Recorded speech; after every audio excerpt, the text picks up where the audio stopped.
আল্লাহ নবী যখন দ্বীনের দাওয়াত দেন তখন কিন্তু ইসলামের প্রাথমিক পর্যায়ে বড় বড় লোক, টাকাওয়ালা, ধনীওয়ালা, কোটিপতি মানুষগুলা কালেমা পড়ে নাই। বলে প্রায় মানুষগুলা যারা কালেমা পড়েছিল, আল্লাহর কর্মীদের খাতায় নাম লেখাইছিল, অধিকাংশই ছিল গরিব, অসহায়, দাসদাসী, টাকা নাই, পয়সা নাই, গরিব, চাকর। তাইলে ধনী মানুষ, কোটিপতি মানুষ, টাকাওয়ালা মানুষ পরে আসছে। হযরত ওমর আসছে পরে, আগে আসে নাই। বলে ওমর আসাতে উপকার হয়েছে না ক্ষতি হয়েছে? কত উপকার হয়েছে জানেন? হযরত ওমর যেদিন ইসলাম কবুল করেছে সেই দিন থেকে প্রকাশ্যে তাকবীরের আওয়াজ, প্রকাশ্যে নামাজ আরম্ভ হয়ে গেছে। ওমররে পাঠাইছিল তারা বাজি ধইরা নবীজির গরদান আলাদা করবে। ওমর বলে বাঁশও থাকবে না, বাঁশিও বাজবে না, আমি রেডি। রওনা দিছে। আর পথিমধ্যে ঘটনা তো জানেন, তিনি কালেমা পড়ে নিছেন। এবার নবীজির সামনে দাঁড়ায়া বলে, ইয়া রাসূলুল্লাহ, এতদিন তো বিরোধিতা করছি, এখন থেকে গোপনে গোপনে কি আজান, গোপনে গোপনে আজান চলবে না, গোপনে গোপনে নামাজ চলবে না, এখন থেকে চলেন আমরা সরাসরি আজান দিয়া, একামত দিয়া নামাজ আদায় করব।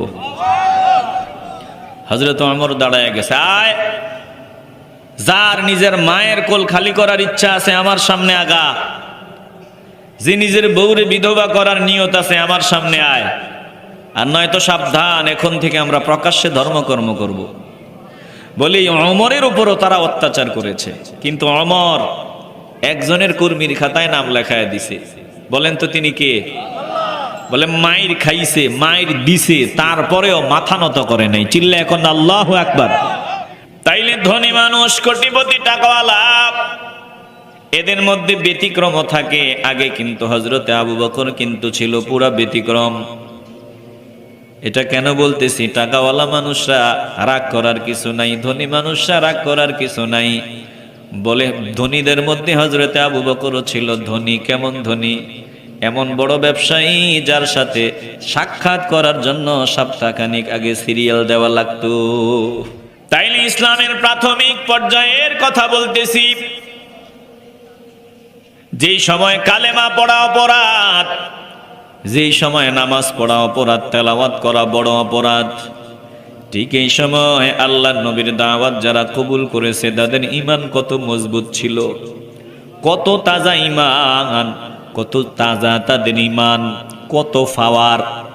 যে ঈমান আনলে যদি জানতে পারে গরদান যাবে, আগুনে পোড়ায়া পোড়ায়া জীবন্ত মানুষকে মেরে ফেলা হবে, অথবা ফুটন্ত তৈলের ভিতরে ছেড়ে দেওয়া হবে, অথবা ওই শুলের কাষ্ঠের ভিতরে উপরে উঠাই এরকম লম্বা করে, এটা যত চিকন করা যায় করে ওটাতে লজ্জাস্থান বরাবর ছেড়ে দিবে, মাথার তুলে দিয়ে ওইটা বের হয়ে যাবে। কিন্তু এই স্বাধীনতা খুব বেশি লম্বা না, একবারে সীমিত সময়, সীমিত যে একবারে পুরাই সীমিত।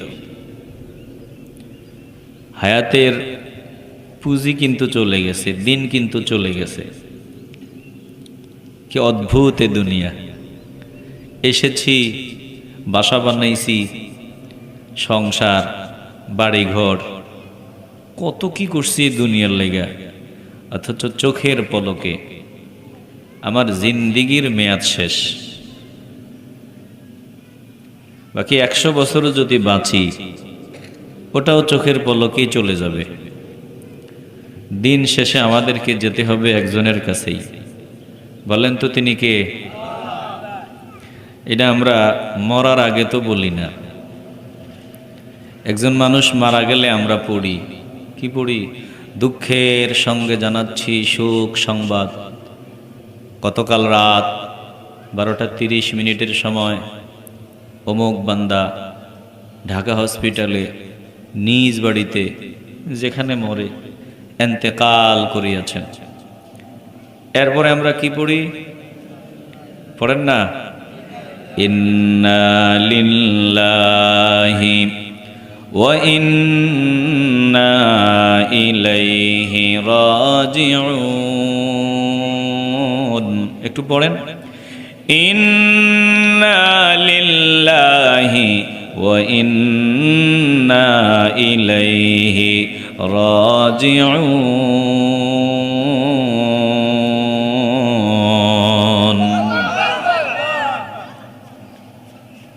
তাইলে আমরা এটা পড়ি, বুঝি না।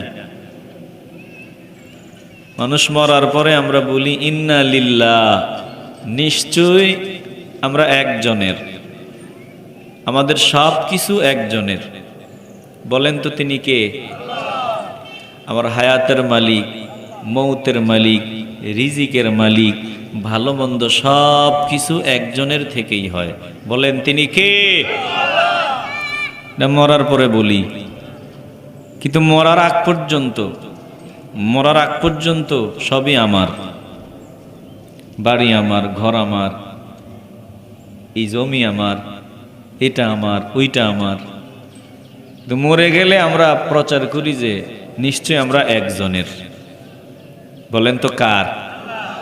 ইস, মরার আগে যদি বান্দা এই কথাটা বলতো এবং মানতো, কপাল খুলে যেত না? ইন্না লিল্লাহ, আমরা একজনের। আর ওয়া ইন্না ইলাইহি রাজিউন, আমি বেলা ফুরিয়ে গেলে একজনের কাছেই যেতে হবে। বলেন, আবার বলেন তিনি কে?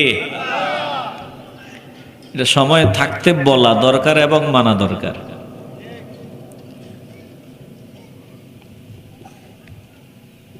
আমি আপনাদের সামনে কোরআনে কারীম থেকে এই 5 দিন কথা বলার নিয়তে সূরা মারিয়াম থেকে তেলাওয়াত করেছি।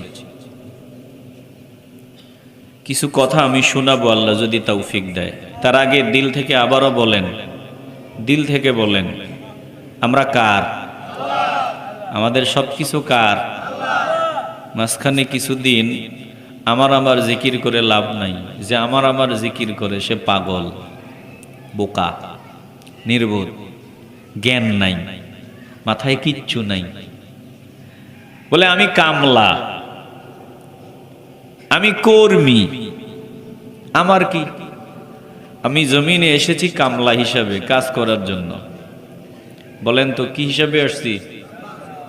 আসতে বলবেন না, কি হিসাবে? কামলা হিসাবে। আমি মূলত একজনের কর্মী। দিল থেকে বলবেন তিনি কে? এটা মনে প্রাণে মানতে পারলেই কপাল খুলে যাবে। আর আপনি মনে করছেন যে দুনিয়াতে আসার পর বউয়ের ভালোবাসা পাইয়া, সন্তানের ভালোবাসা পাইয়া, বন্ধু বান্ধবের ভালোবাসা পাইয়া আপনি মনে করছেন যে না, দুনিয়াতে আমার বহুত কিছু আছে, আমার পোলা আছে, আমার টাকা আছে, আমার ফাওয়ার আছে, কি আছে, কচু আছে, কিচ্ছু নাই। কথা কয় না?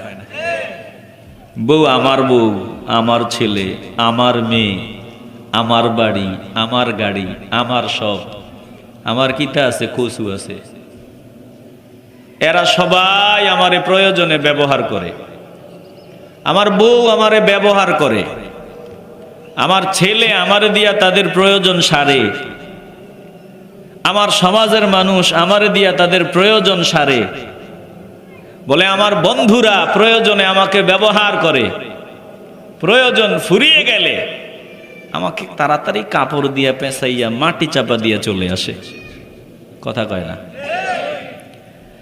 তাহলে বলেন তো দুনিয়াতে আমি কারো নি? দুনিয়াতে আমি কারো প্রিয়জন নি? আমি প্রয়োজন।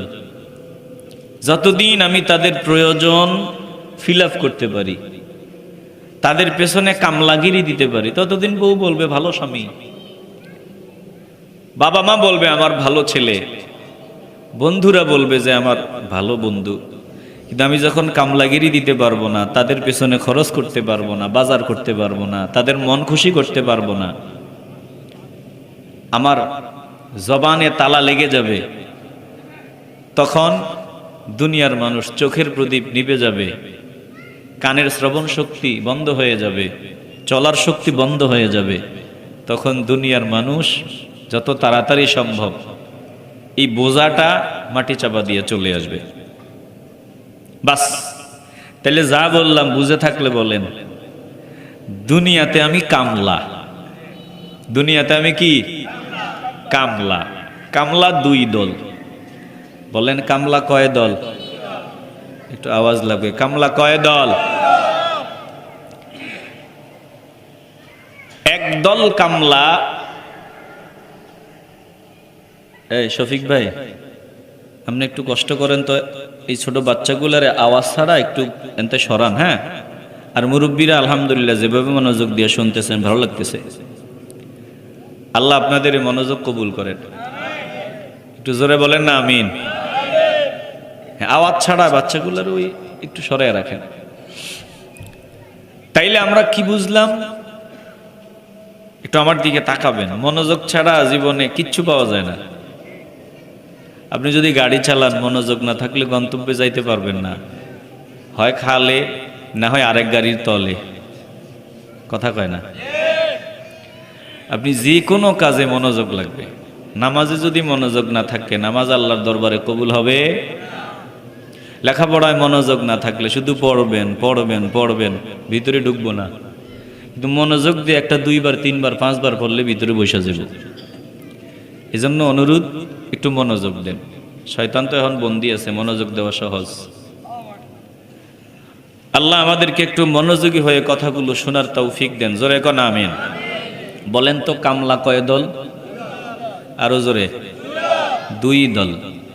এক দল কামলা দেয় শুধু দুনিয়ার পেছনে, আরেক দল যত কামলাই দেয় নিয়ত একটা, একজনকে পাওয়া। বলেন তিনি কে?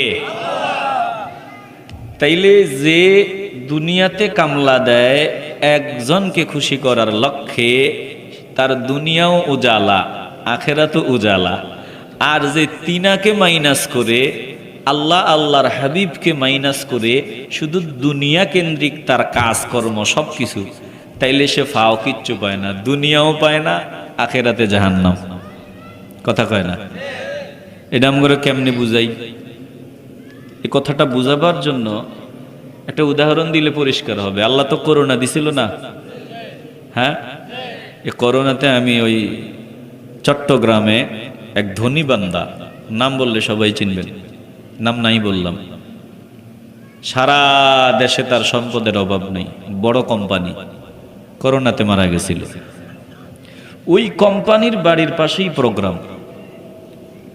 তো ওই প্রোগ্রামে যাওয়ার পর মানুষগুলা বলল যে, হুজুর শোনেন, এই যে আল্লাহর বান্দার বাড়ি, হাজার হাজার কোটি টাকার মালিক, কত টাকার মালিক সে নিজেও জানে না। বলে সে মারা যাওয়ার পরে, মরার সময় তো পাশে কাউরে পাই নাই, বউ নাই, ছেলে নাই, মেয়ে নাই, করোনা। মরার পরে তার পোলা নাকি অন্তত আধা কিলোমিটার দূরে, গাড়িটা এর থেকে বেশি হবে, কম না, বলে ওই জায়গায় গাড়িতেই বসা ছিল, গাড়ি থেকে গ্লাসটাও নামায় নাই, বাপের জানাজাতেও শরিক হয় নাই, বাপের কাফনটাও ধরে নাই, খাটও ধরে নাই, সব আমরা করছি। সেম বান্দা, দেখেন, সেম বান্দা আরেকজন আল্লাহর বান্দা নামাজ পড়ে, কোরআন তেলাওয়াত করে, হারাম খায় না, পরের হক নষ্ট করে না। এই বান্দা ধরেন করোনা হয়েছে, আপনি বলতেছেন যে আমার জ্বর, সর্দি, কাশি, ডাক্তারও কয়ে দিছে করোনা, একটু দূরে থাকো। বলে ধত্তুরি, দূরে থাকার গুল্লি মারি, মরলে তোমারে নিয়েই মরমু। কথা কয় না? আপনি আবার বিবিরে সরাইতেছেন, বিবি কয় ধর, ছেলেরে বলেন একটু দূরে থাক, আরে আমার করোনা, বুঝোস না কা? বলেন না বাবা, টেনশন করেন না, আল্লাহ দিলে হইব, না দিলে নাই, অসুবিধা নাই, মরলে অসুবিধা কি, বাপের লেখা মরমু। ছেলে আপনার সব কাজে আছে, মেয়ে আপনার পাশে আছে, বিবি আপনার পাশে আছে, সব আপনার পাশে আছে। আরেকজন হাজার হাজার কোটি টাকার মালিক, মরার পরে ছেলে নাইমা জানাজাতেও যায় না, এই ব্যবধান। বলে হ্যাঁ, তুমি যদি শুধু দুনিয়ার কর্মী হও, দুনিয়ার পাগল হও, তাইলে দুনিয়ায় যাদের জন্য পাগল ছিলা তারা তোমার লাথি মেরে সরায় দিবে, দুনিয়াও পাইবা না, আখিরাতও পাইবা না। আর তুমি যদি আমার পাগল হও, আমার কর্মী হও, তাইলে তোমার দুনিয়াও উজালা, আখিরাতও উজালা। এবার বলেন, আমরা কার কর্মী হব? আসতে বলবেন না, জোরে বলেন। আল্লাহ বলেন, আমার কর্মী হইলে তোর জন্য নিয়ামত রেডি, জান্নাত রেডি। কুল্লু নাফসিন যায়িকাতুল মাউত সুম্মা ইলাইনা তুরজাউন ওয়াল্লাযীনা আমানু ওয়া আমিলুস সালিহাতি লানু لنبوئنهم من الجنة غرفا لنبوئنهم من الجنة غرفا تجري من تحتها الأنهار আয়াতটা আমার স্মৃতিতে নাই। পরে আল্লাহ বললেন নি'মা আজরুল আমিলিন। আল্লাহ তাআলা বলেন প্রত্যেক সৃষ্টি মরণের স্বাদ গ্রহণ করতে হবে, মৃত্যুর স্বাদ নিতে হবে। মরার পরে আমার সামনেই দাঁড়াতে হবে, আমার কাছেই আসতে হবে। এরপরে আল্লাহ বলেন যদি আমার কর্মী হতে পারো, খাঁটি ঈমানওয়ালা হতে পারো, নেক আমল করতে পারো, জমিনে সামান্য কিছু দিন যদি পরিশ্রম করতে পারো, আমি তোমার জন্য এমন নিয়ামতপূর্ণ জান্নাত রেডি করে রাখছি যার পাদদেশ দিয়া নদী প্রবাহিত থাকবে। বলে মানুষ বসবাসের উপযুক্ত জায়গার জন্য একটা জায়গায় বসবাস করবেন, ওখানে সবার আগে প্রয়োজন ভালো পরিবেশ, বলে পানি দরকার। পানি আল্লাহ বলে পানি তো থাকবেই, এক রকমের পানি থাকবে না রে পাগলারা। শোন, যদি আমার কর্মী হতে পারো অটো পানি পাইবা। কি পানি পাইবা? বলে স্বচ্ছ তাজা দুধের নহর, দুধের নদী প্রবাহিত হতে থাকবে। এমন দুধের নদী যেটা নষ্ট হবে না, সব সময় তাজা। বলে পাশাপাশি ফিউর নির্ভেজাল মধুর নদীও প্রবাহিত হইবে, পাশাপাশি স্বচ্ছ শরাবের নদী প্রবাহিত হবে। বলে শরাব পছন্দ করো, ওখানে পচা শরাব না, স্পেশাল শরাবের ব্যবস্থা থাকবে। পাশাপাশি স্বচ্ছ ফিউর নির্ভেজাল পানির নদীও প্রবাহিত হতে থাকবে। জোরে কোন আল্লাহু আকবার। আল্লাহ বলেন যত নিয়ামত প্রয়োজন সব আমি রেডি করে রাখলাম। কাদের জন্য? আল্লাহ বলেন নি'মা আজরুল আমিলিন। কর্মীদের জন্য, কামলাদের জন্য নিয়ামত জান্নাত যিনি রেডি করে রাখছেন, দিল থেকে বলবেন তিনি কে?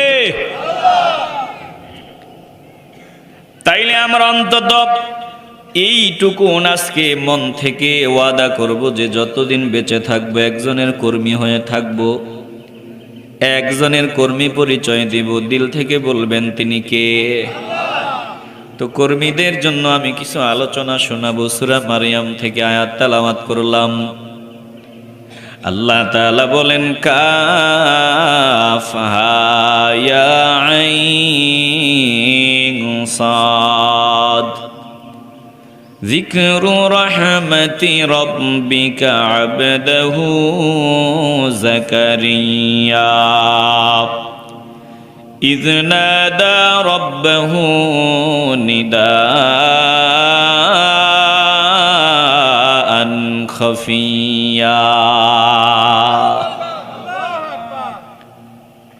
একটু দিল দিয়া আল্লাহর কথাগুলো শুনবেন। এই যে সূরাটা থেকে আমরা আলোচনা শুনবো, তার আগে একটু সূরার বিষয় বলেন তো। সাহাবায়ে কেরামদের সময়ে, আমার নবীর যুগে, ইসলামের প্রাথমিক সময়ে এরকম কি ধর্মকর্ম করা সহজ ছিল? আসতে বলবেন না, সহজ ছিল? বলে ওনাদের যোগ বাদ দিলাম, ওনাদের যোগ বলে এই যে আল্লাহর ওলিদের সময়ে কয়েকশো বছর আগে বাংলাদেশে ধর্মকর্ম করা কি এত সহজ ছিল? না। বরং কোরবানি দিতে পারত না, আকিকা দিতে পারত না, প্রকাশ্যে ধর্মকর্ম করতে পারত না, এগুলো ছিল অপরাধ। তো ১৫০০ বছর পূর্বে কালেমার আওয়াজ দেওয়া ছিল বড় অপরাধ, নামাজ পড়া ছিল বড় অপরাধ, কোরআন তেলাওয়াত করা ছিল বড় অপরাধ, অনেক বড় অপরাধ। কোরআনের তেলাওয়াত মানেই বড় অপরাধ। যেই যুগটা ছিল শুধু শিরিকে ভরপুর, সব দিকে নাচ গান, মূর্তি পূজা, মদের কারবার, বেপরদায় নারী, উলঙ্গ বেহায়াপনা। ওই বাইতুল্লাহর পরিবেশটা কেমন ছিল? বলে বাইতুল্লাহতেও উলঙ্গ হয়ে তারা তাওয়াফ করত, উলঙ্গ হয়ে তারা মূর্তি টাঙ্গায়া বাইতুল্লাহতে এভাবে এটা মনে করতে ইবাদত। একটু আওয়াজ দিয়ে বলবেন না নাউজুবিল্লাহ? তাইলে বলেন, বুঝে থাকলে বলবেন, বর্তমানে আমরা যে স্বাধীনভাবে ধর্মকর্ম করি, ১৫০০ বছর পূর্বে ইসলামের প্রাথমিক সময়ে কি ধর্মকর্ম করা এত সহজ ছিল? আসতে বলবেন না, এত সহজ ছিল? পরিবেশ ছিল বড় কঠিন। বলে কোন বান্দা প্রকাশ্যে কোরআন তেলাওয়াত করবে, এ তো একবারে হত্যাযোগ্য অপরাধ। কোন বান্দা মূর্তির সামনে মাথা ঠেকাবে না, বলে এটা হত্যার যোগ্য অপরাধ। কোন বান্দা পড়বে লা ইলাহা ইল্লাল্লাহু মুহাম্মাদুর রাসূলুল্লাহ সাল্লাল্লাহু আলাইহি ওয়াসাল্লাম, বলে এটা বড় অপরাধ, হত্যাযোগ্য অপরাধ। ঠিক এমন পরিস্থিতিতে পরিবেশে আল্লাহর নবী যখন দ্বীনের দাওয়াত দেন, তখন কিন্তু ইসলামের প্রাথমিক পর্যায়ে বড় বড় লোক, টাকাওয়ালা, ধনীওয়ালা, কোটিপতি মানুষগুলা কালেমা পড়ে নাই। বলে প্রায় মানুষগুলা যারা কালেমা পড়েছিল, আল্লাহর কর্মীদের খাতায় নাম লেখাইছিল, অধিকাংশই ছিল গরিব, অসহায়, দাসদাসী, টাকা নাই, পয়সা নাই, গরিব, চাকর। এরকম মানুষগুলো ইসলাম কবুল করে নিছিল। একটু আওয়াজ দিয়ে বলবেন না আল্লাহু আকবার? একটু খেয়াল করেন, মজা পাবেন। তাইলে ধনী মানুষ, কোটিপতি মানুষ, টাকাওয়ালা মানুষ পরে আসছে। হযরত ওমর আসছে পরে, আগে আসে নাই। বলে ওমর আসাতে উপকার হয়েছে না ক্ষতি হয়েছে? একটু আওয়াজ দিয়ে বলবেন, উপকার না ক্ষতি? কত উপকার হয়েছে জানেন? হযরত ওমর যেদিন ইসলাম কবুল করেছে, সেই দিন থেকে প্রকাশ্যে তাকবীরের আওয়াজ, প্রকাশ্যে নামাজ আরম্ভ হয়ে গেছে। ওমরে পাঠাইছিল তারা বাজি ধইরা নবীজির গরদান আলাদা করবে। ওমর বলে বাঁশও থাকবে না, বাঁশিও বাজবে না, আমি রেডি। রওনা দিছে। আর পথিমধ্যে ঘটনা তো জানেন, আমিও ওয়াজ শোনাইছিলাম আপনাদেরকে। তিনি কালেমা পড়ে নিছেন। এবার নবীজির সামনে দাঁড়ায়া বলে, ইয়া রাসূলুল্লাহ, এতদিন তো বিরোধিতা করছি, এখন থেকে গোপনে গোপনে কি আজান? গোপনে গোপনে আজান চলবে না, গোপনে গোপনে নামাজ চলবে না। এখন থেকে চলেন, আমরা সরাসরি আজান দিয়া, একামত দিয়া নামাজ আদায় করব। হযরত ওমর দাঁড়ায় গেছে। আয়, যার নিজের মায়ের কোল খালি করার ইচ্ছা আছে আমার সামনে আগা, যে নিজের বউরে বিধবা করার নিয়ত আছে আমার সামনে আয়। আর নয়তো সাবধান, এখন থেকে আমরা প্রকাশ্যে ধর্মকর্ম করব। বলি ওমরের উপরও তারা অত্যাচার করেছে, কিন্তু ওমর একজনের কর্মীর খাতায় নাম লেখায় দিছে। বলেন তো তিনি কে? বলে মাইর খাইছে, মাইর দিছে, তারপরেও মাথা নত করে নাই। চিল্লা এখন আল্লাহু আকবার। তাইলে ধনী মানুষ, কোটিপতি, টাকাওয়ালা, এদের মধ্যে ব্যতিক্রম থাকে। আগে কিন্তু হযরতে আবু বকর কিন্তু ছিল পুরা ব্যতিক্রম। এটা কেন বলতেছি? টাকাওয়ালা মানুষরা রাগ করার কিছু নাই, ধনী মানুষরা রাগ করার কিছু নাই। বলে ধনীদের মধ্যে হযরতে আবু বকরও ছিল ধনী। কেমন ধনী? এমন বড় ব্যবসায়ী যার সাথে সাক্ষাৎ করার জন্য সপ্তাহখানিক আগে সিরিয়াল দেওয়া লাগতো। বড় ধনী, টাকাওয়ালা, কিন্তু তিনি তো আগে ইসলাম গ্রহণ করছেন। চিল্লায় বলবেন না সুবহানাল্লাহ? তাহলে ধনীদের মধ্যে একটু বেতাল আসেনি? তালও আছে, বেতালও আছে, কিন্তু বেতালের সংখ্যা একটু বেশি। টাকা পয়সার একটা গরম আছে না নি? একটু চেয়ারের মালিক হয়ে গেলে, চেয়ারম্যান, এমপি, মন্ত্রী হয়ে গেলে একটা গরম আছে না নি? এই গরমটা অনেকে দেখায়। আবার অনেকে যত আল্লাহ সম্মানের আসন দেয়, তত নিজেরও ছোট বানায় দেয়। যারা গরম দেখায় না, আল্লাহ আল্লাহ রসুলের পাগল, কোটিপতি হলেও, এমপি মন্ত্রী হলেও, তাদের জন্য আমাদের দিলে ভালোবাসা আছে না নাই? আসতে বলবেন না, জোরে বলেন আছে না নাই? আমরা তো গাদ্দারদের বিরুদ্ধে বলি, যেমন ফেরাউনের মতো গাদ্দার যারা। ফেরাউনকেও আল্লাহ নেয়ামত দিছিল, টাকা পয়সা দিছিল, ক্ষমতা দিছিল, সুস্থতা দিছিল। আবার সুলাইমান আলাইহিস সালামকেও দিছিল। দুইজন তো দুই রকম, কথা কয় না। পাশাপাশি আবার রানী বিলকিসরেও আল্লাহ দিছিল অনেক, জীবনের প্রথম পর্যায়ে বুঝে নাই, না বুঝে ওই সূর্যের সেজদা দিছে, যা খুশি তা করছে। কিন্তু যখন বুঝতে পেরেছে তখন দামি বানায় দিছেন কে?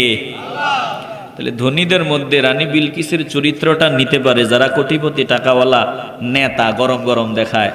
রানী বিলকিসের চরিত্র যদি তারা গ্রহণ করে নেয়, তাদেরকে সম্মানের আসন দান করে দিবেন কে?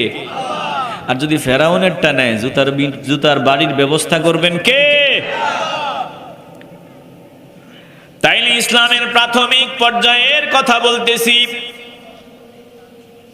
যেই সময় কালেমা পড়া অপরাধ, যেই সময় নামাজ পড়া অপরাধ, তেলাওয়াত করা বড় অপরাধ, ঠিক এই সময় আল্লাহর নবীর দাওয়াত যারা কবুল করেছে তাদের ঈমান কত মজবুত ছিল, কত তাজা ঈমান, কত তাজা তাদের ঈমান, কত পাওয়ার।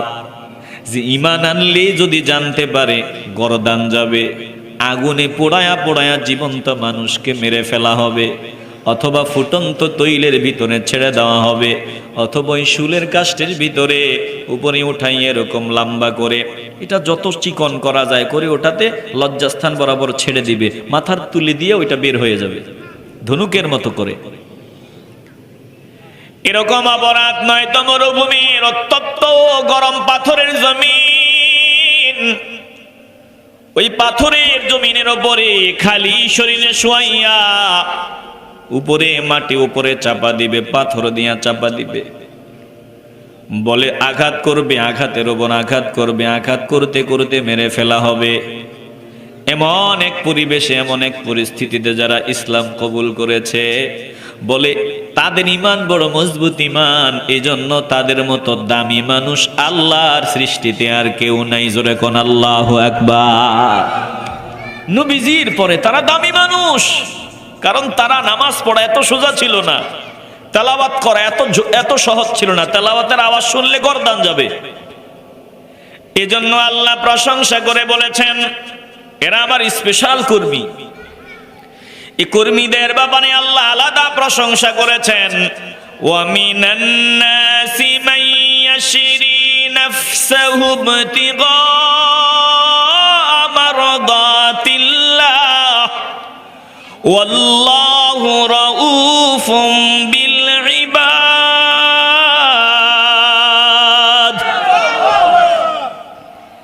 এরা বড় দামি, এদের ঈমান বড় মজবুত, এজন্য আল্লাহ প্রশংসা করেন। মানুষের মধ্যে এমন কিছু লোক আছে, মানুষের মধ্যে এমন কিছু লোক আছে বলে যারা আমি আল্লাহকে পাওয়ার জন্য নিজেদের সর্বস্ব কোরবানি দেয়, নিজের জানকে বিক্রি করে দেয়।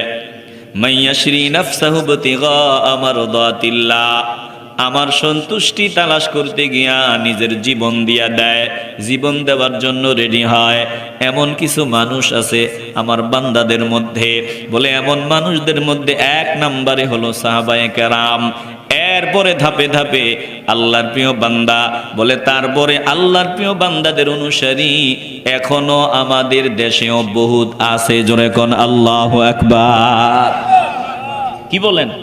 এমন কর্মী যেমন বিএনপির লাইগা, আওয়ামী লীগের লাইগা, ওই জামাত ও হেফাজত যত দল আছে, সব দলের লাইগা যেমন জীবন দেওয়ার মানুষ আছে, কি বলেন আল্লাহ আল্লাহ রসুলের জন্য জীবন দেওয়ার মতো মানুষ কি নাই? আসতে বলবে না নাই? আরে আমাদের এখানেও দুই একজন থাকতে পারে, কথা কন ঠিক কি না? এটার প্রমাণ লাগবনি, প্রমাণ দেখানো লাগবনি। বলে প্রমাণ তো হুজুর সামনেই, ভোর রাত্রে খাইছে সাহারি, এ পর্যন্ত আমি রিক্সা চালাইলে কি হয়েছে, কাজ করলে কি হয়েছে, গলা শুকায়া যাক, কইলজা শুকায়া যাক। দুনিয়ার প্রধানমন্ত্রী বলেন, এমপি বলেন, দামি মানুষ বলেন, কেউ যদি কয় এখন পানি খাবি 10 লাখ টাকা দিবি, বলে 10 লাখে লাথি মারি রোজা ভাঙবো না।